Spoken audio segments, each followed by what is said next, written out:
Noong 2025 po, wala, early 2025, I didn't get a lot of hate comments. Sobrang bihira lang. And then, middle of the year, it started coming in. And nanibago po ako. Hindi po ako sanay na nakakita ng hate comments. So, nag-reply po ako, nag-react ako. And it really deeply affected me and my mental health.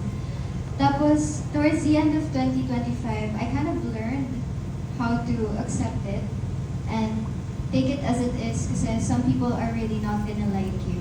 You're not always gonna be someone's cup of tea. Tapos, during shooting, I was bashed a lot.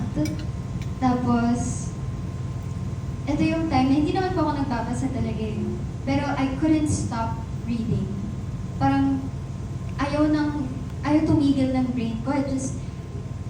I wanted to read. I wanted to know what they were saying about me. And I was in the dressing room. I was just crying for 2 hours straight, reading all those hate comments. It really got to me.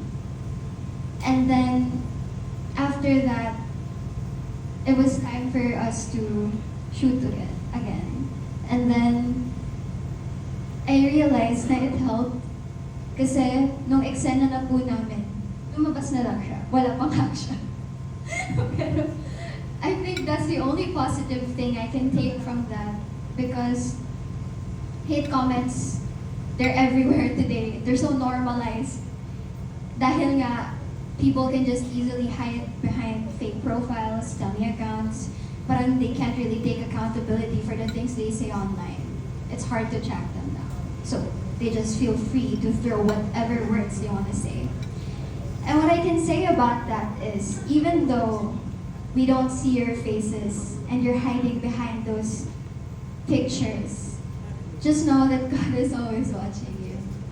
And lahat may balik. So, yun lang. How about Rami? May personal experience na rin sa hate comments? Ako po, nung una sobrang naapektuhan po ako sa hate comments kasi binabasa ko sila palagi. Palagi po ako nagbabasa ng mga comments. Pero nung bandang huli po, natutunan ko na parang mas healthy na huwag na lang basahin. Tapos, dito po sa movie, parang pinag-usapan namin ni Angela na gagawin namin yung best namin dito. Ginawa namin inspirasyon yung mga haters talaga na.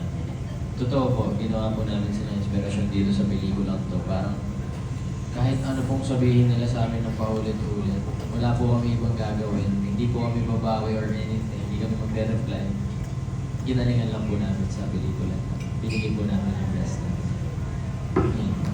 Fairness. Based sa trailer, talaga nakabili